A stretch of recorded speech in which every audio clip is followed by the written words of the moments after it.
세월호의 육상 거치가 오늘 안에 모두 마무리될 것으로 보입니다. 네, 관련 내용 전문가와 함께 짚어보도록 하겠습니다. 진교준 전 해군 해당 구조대장, 강진원 경제부 기자와 함께하겠습니다. 네, 안녕하십니까? 안녕하십니까? 안녕하세요. 예.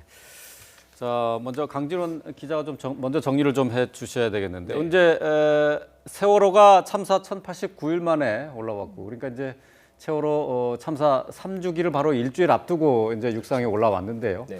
오늘 작업은 육상에 최종적으로 거치하는 작업이 되는 거죠? 네, 맞습니다. 어제 상황부터 좀 정리를 좀 다시 한번 해드리겠습니다. 어제 오후 1시쯤부터 이제 원래 세월호가 반 잠수선에 실려 있었는데요. 오후 1시부터 반 잠수선에 실려 있던 세월호 선체를 이제 목포 신항철제부도 그러니까 육상으로 이송하는 작업이 시작이 됐고요. 네. 4시간 반 만인 5시 반쯤에 세월호 선체 모두가 이제 반 잠수선에서 완전히 빠져나왔습니다. 네. 그러니까 육상으로 처음으로 올라온 거죠. 이제 그 이후에 7시 40분 정도까지 추가적으로 모듈 트랜스포터, 그러니까 특수 운송 장비 움직이는 작업을 이동 작업을 했었는데 어제 저녁 7시 40분쯤부터는 이제 작업을 중단을 했습니다. 왜냐하면 이제 그 화면에서 보시는 것처럼 이제 세월호 선체 자체가 평평한 게 아니라 이제 굴곡져 있는 상태거든요. 그래서 네. 무게 중심이 좀 다릅니다. 이제 모듈 트랜스포터마다 유압 장치가 달려 있는데 이 유압 장치로 높낮이를 미세하게 조정하면서 작업을 해야 되는데요. 네. 이제 밤에 이제 어두운 상태에서는 그런 작업이 좀 어려운 데다가 이제 작업자들의 안전 문제도 있고 이미 이제 세월호 선체가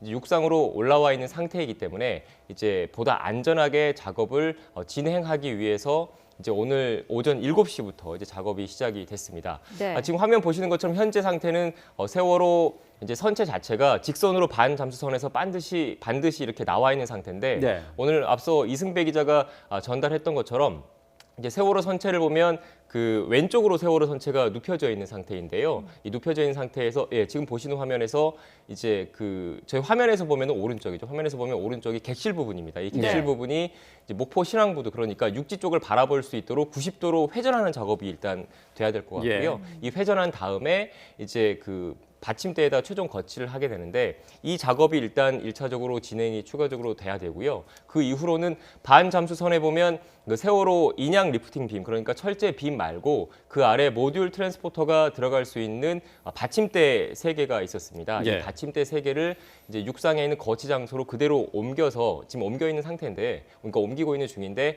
이 받침대 위에 세월호 선체를 올리면 최종적으로 육상 거치 작업은 마무리된다고 볼 수 있겠습니다. 네, 강진원 기자가 얘기한 것처럼 세월호의 방향을 오늘 어쨌든 한번 바꾸게 되는 것 아니겠습니까? 자, 객실 쪽이 그 육상 쪽으로, 그리고 바닥 쪽이 이제 바다를 보는 그런 방향으로 바꾸게 되는데 이 방향을 바꾸는데 시간도 많이 걸릴 것 같고요. 혹시 이 과정에서 그 문제점이 생길 가능성이라든지 그런 부분은 없습니까? 예, 그 180도 회전할 때 그 지금 그 철제부두 표면이 네. 평평해야만이 무게 중심이 움직이질 않습니다. 그렇죠. 네. 그렇기 때문에 그 평행 그 수평이 되는지를 잘 볼 거고요. 예. 두 번째 모듈 트랜스포트는 제자리에서 좌우 360도가 돌기 때문에 그 어려움은 기술적으로 어려움은 없지만 네. 그 자리에서 그냥 도는군요. 예, 그 자리에 돕니다. 그러나 이제 이 부두가 평평하지가 않지 않습니까? 예, 예. 눈으로 보기는 평평하지만 실제는 평평하지 않습니다. 예. 따라서 세월호의 무게 중심이 변하지 않도록 네. 제자리에서 오른쪽으로 360도를 돌려서 세월호 선저가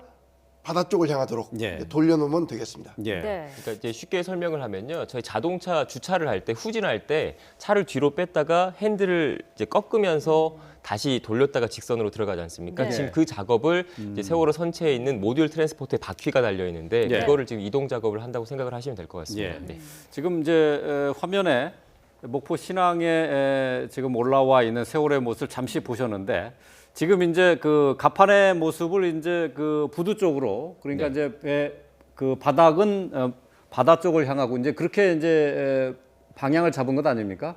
이건 이제 유족들이 요구한 사항이라면서요? 네, 이제 미수습자 가족분들인데요. 그러니까 당초에는 그 세월호 선체 보시면은 이제 객실 부분이 이제 바다 쪽을 향할 수 있도록, 그러니까 선체 그 미수습자 가족들을 이제 수습하려면 아무래도 다른 뭐 해상 크레인이라든지 이런 장비를 사용해야 되기 때문에 바다 쪽과 이제 바다 쪽을 바라보는 쪽으로 선체 객실을 이제 이동시키겠다라고, 그러니까 세월호 선체를 이동시키겠다라는 계획을 세웠었는데 네. 이제 미수습자 가족분들 그리고 이제 다른 유족분들께서도 이제 작업하는 모습들, 그러니까 세월호 선체 객실 부분을 직접 확인을 해야 되겠다라는 요청이 있었습니다. 그래서 예. 급하게 세월호 선체 객실 부분이 목포 신항부두, 그러니까 육지 쪽을 바라볼 수 있도록 방향이 바뀌었고요. 그 바로 옆에 세월호 선체가 거치되는 장소 바로 옆에는 이제 미수습자 가족분들의 이제 임시 숙소도 일단 마련이 되어 있는 상태입니다. 예, 네. 그렇군요. 자, 그러면은 세월호의 방향을 그 미수습자 가족들의 요구대로 객실이 육지 쪽으로 보는 쪽으로 바꾸게 되면은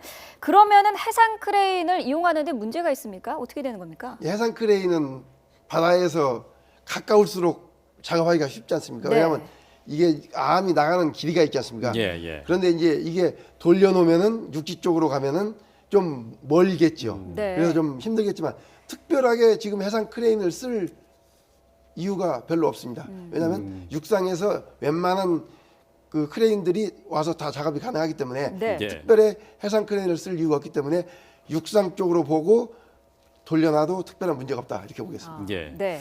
지금 세월호를 진도 해역에서 끌어올려서 반잠수선에 올린 다음에 목포 신항까지 오는 과정도 참 여러 가지 우여곡절이 있었습니다만은 이 목포 신항에 도착을 한 세월호를 다시 이렇게 부두로 옮기는 작업도 참 여러 가지 난항을 겪었어요. 근데 오늘 이제 받침대 위에 올리는 작업이 이제 마지막으로 남아 있습니다. 여기에는 큰 문제 없을까요? 예, 지금 트랜스포터가 세월호를 들고 있지 않습니까? 예. 이 들고 있는 이 하중을 지금 반잠수식 선박에 있는 그 받침대를 육상을 올려놓고 거기다 갖다가 중량물을 옮겨주고 예. 이 트랜스포터는 빠져나오면 이 일은 끝나는 겁니다. 예. 네. 근데 이 일은 육상은 파도도 없고 또 바람도 없습니다 오늘 예, 지금. 예. 따라서 시간만 지나면 안전하게 시간만 지나면 예. 있을 수 있는 일이라 걱정을 안 하셔도 될 것 같습니다. 가장 중요한 건 뭐 무게 중심을 잘 그 유지하는 것, 뭐 그 무게를 얼마만큼 지탱할 수 있느냐, 모듈 트랜스포터가 견딜 수 있는 하중 안에서 작업이 가능해야 된다는 얘기죠. 그렇습니다. 지금 모듈 트랜스포터가 세월호를 받치고 있기 때문에 특별한 문제가 없이 90도 회전해서 올려놓으면 될 것 같습니다. 예. 네. 지난달 22일에 이제 본인약이 착수되고 18일 만에 이제 세월호가 육상 거치 완료를 앞에 두고 있는데요. 그동안 이렇게 큰 배를 절단하지 않고 그리고 옆으로 뉘인 상태에서 그대로 인양하는 것도 사실 전 세계적으로 이례적인 일이었고요. 유례가 없는 상황이었고, 물론 그동안의 과정에서 여러 가지 우여곡절이 있었습니다만 인양에서 육상 거치까지의 과정 어떻게 평가할 수 있을까요? 그 인양에서 유수산까지 오는 그 이동 과정은 뭐 지금 항해사 도선사가 타서 특별하게 없었고요. 예. 네. 그 다음에 부두에 접안을 한 다음 육상으로 옮기는 과정에서 이 무게를 잘못 계산한 건지 아니면 계산된 무게를 인위적으로 가감해서 사용을 했는지는 모르겠지만 이 무게 때문에 트랜스포터를 3차에 걸쳐서 동원을 했습니다. 예. 따라서 시간이 지연됐고 또 그러므로 해서 그 기다리시는 그 유가족분들 마음을 아프게 했던 건 사실입니다. 예. 네.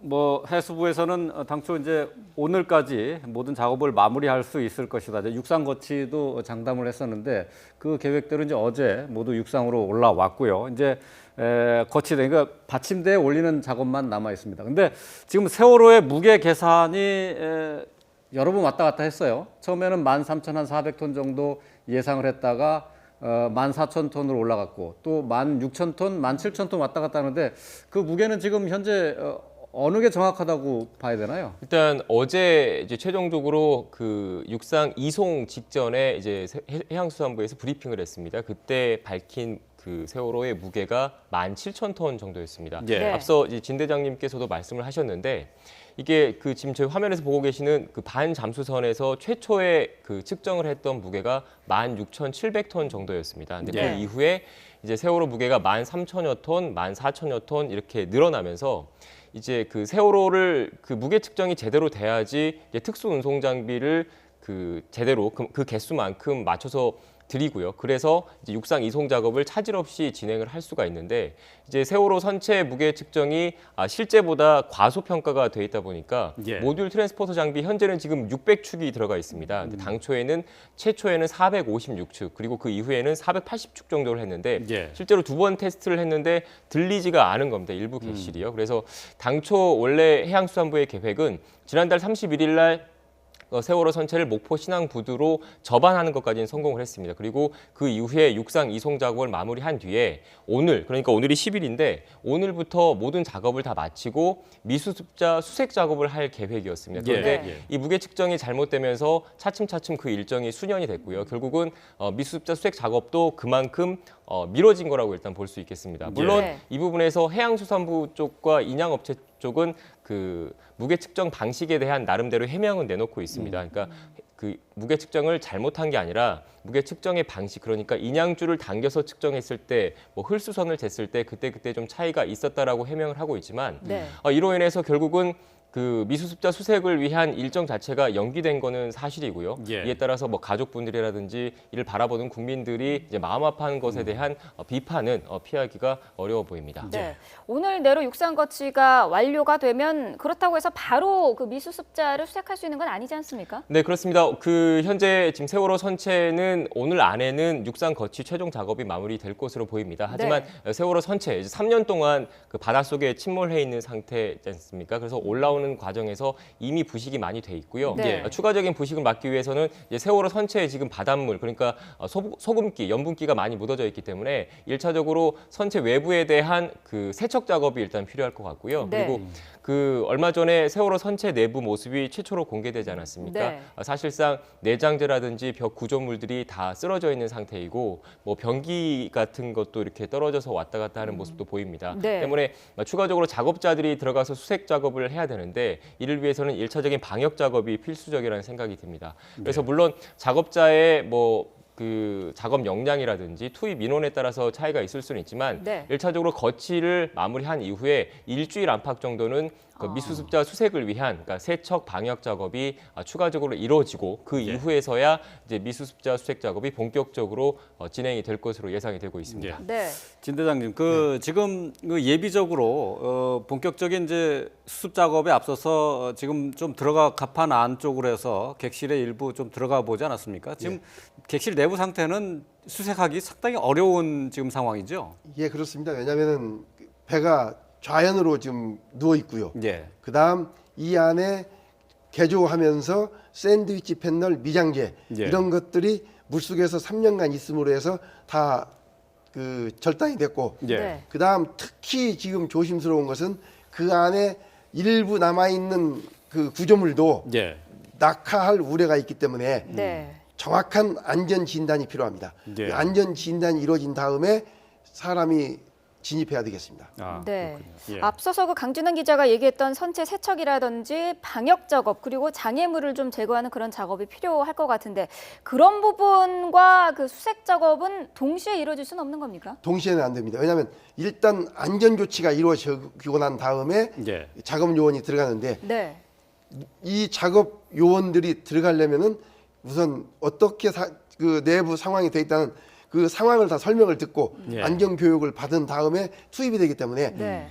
일단 제일 먼저 해야 할 일은 안에 어떤 상황인가 상황을 파악한 다음 그 상황에 맞는 작업 요원과 작업 통로 또 작업 지시가 이루어집니다. 예. 네.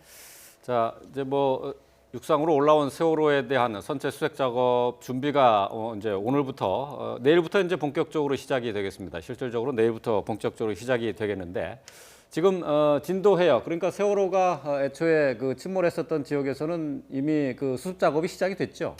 일단 그 지금 현재 투트랙으로 보시면 생각하시면 될 것 같습니다. 일단 그 세월호 인양의 기본적인 목적이 이제 선체 내에 있는 미수습자 9명을 수습하는 겁니다. 그렇기 때문에 세월호 선체 내에 미수습자들이 있을 수도 있고요. 아니면 그 세월호가 침몰해 있던 진도 인근 해상에 미수습자분들이 있을 수도 있습니다. 그렇기 때문에 세월호 선체 수색과 별개로 수중 작업, 그러니까 수중 수색 작업을 별개로 진행을 하는데요. 네. 침몰 해역에 그 앞서 이승배 기자가 언급했던 것처럼 사각 펜스, 그러니까 철제 망을 쳐놨습니다. 세월호 예. 선체 주변에요. 그게 200m, 160m, 3m 정도 돼서 한 3만 2천 제곱미터 정도 넓이인데 이 구역을 40개의 구역으로 나뉘었습니다. 그래서 잠수사가 2인 1조로 어제부터 기존에 있던 그 장애물들, 수중 장애물들을 다 제거를 하고 어제 정오쯤부터 이제 본격적인 수색 작업을 시작을 했는데요. 예. 안타깝게도 어제 같은 경우에는 1시간 반 만에 일단 작업이 종료가 됐습니다. 앞서 그 말씀드렸던 것처럼 그 해당 침몰 해역이 워낙 조류가 센 지역인데다가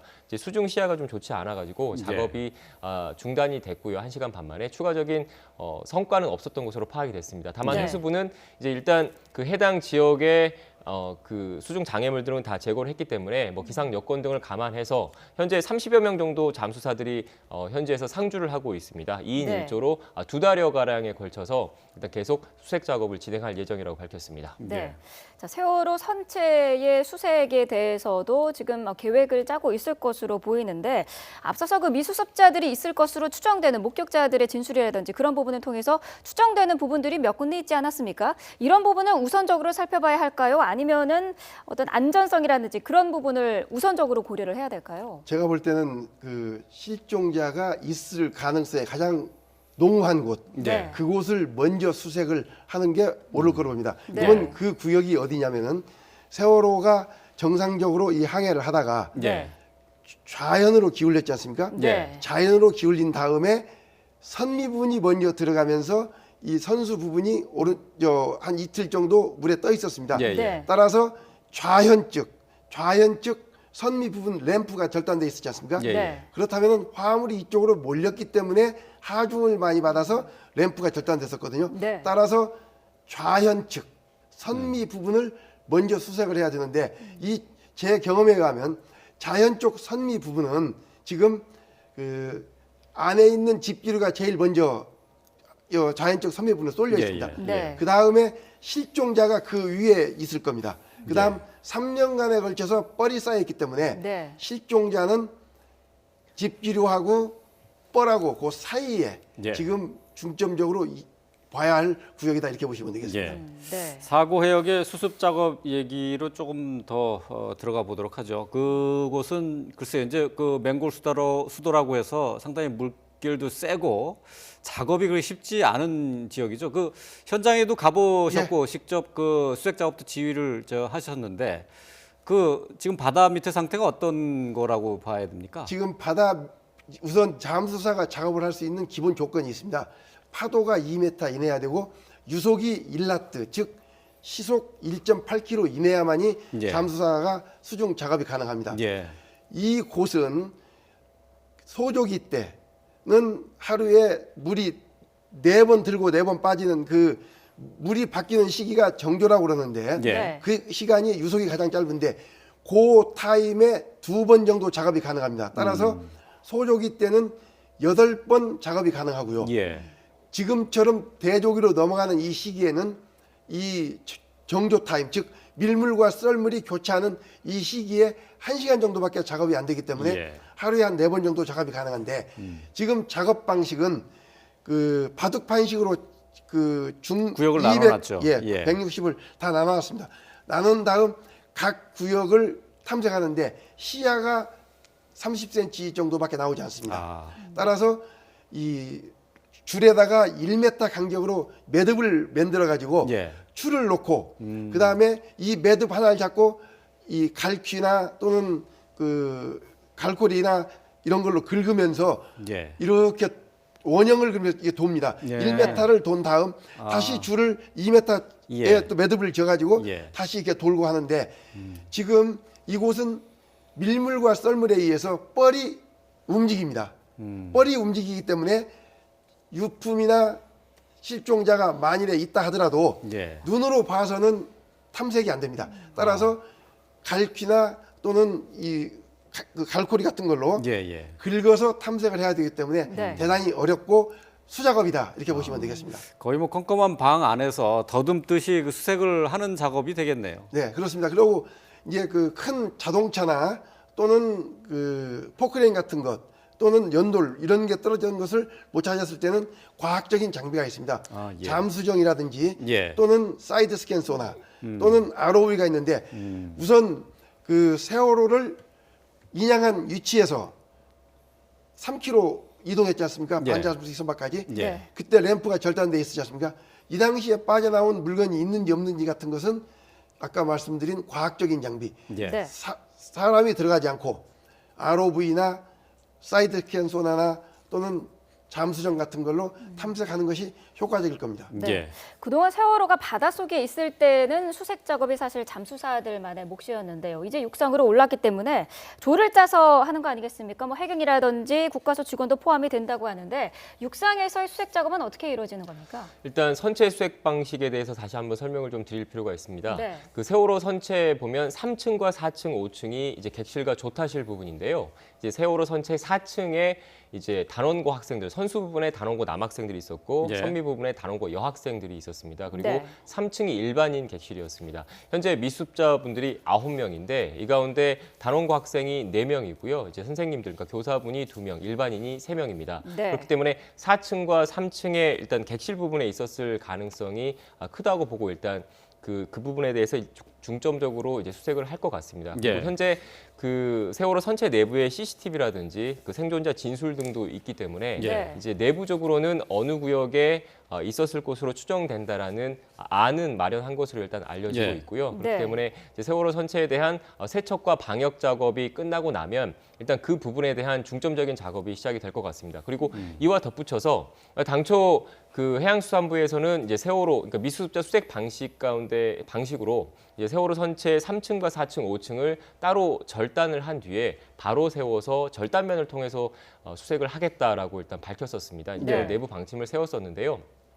이 절단 과정에서 현재 세월호 선체가 눕혀져 있는 상태이지 않습니까? 절단을 하고 다시 바로 세우면 그 내부에 있는 뭐 내장재들이 이제 이미 다 떨어져 있는 상태이기 때문에 네. 우르르 쏟아질 확률도 있고요. 그리고 선체 자체가 훼손될 우려도 있고 또 그 과정에서 미수습자의 유해가 훼손될 가능성도 있기 때문에 네. 이제 가족분들이 반대를 했습니다. 그래서 선체조사위와 해수부 현재 상태는 선체 절단하는 방식은 보류가 된 상태이고요. 네. 지금 현재 유력하게 거론되고 있는 상태는 지금 현재 화면 보시면 아시겠지만 왼쪽으로 눕혀져 있는 상태인데 예. 이게 폭이 한 22m, 그러니까 아파트 9층 높이 정도 됩니다. 네. 이 가운데 그 워킹 타워라고 하거든요. 저희 아파트나 건물 건설할 때 미리 그 철제 구조물을 세워놓고 네, 비계 그쵸. 세우듯이 이제 세운다는 얘기죠. 그 위에서 이제 예. 작업을 하는데요. 네. 이 가운데 워킹 타워를 세워놓고 이제 중간중간 출입구가 있으니까 진입구가 있을 거지 않습니까? 예. 이 진입구를 통해서 뭐 로프라든지 그물망이라든지 이런 장비를 통해서 내려가서 이제 직접 작업자들이 내려가서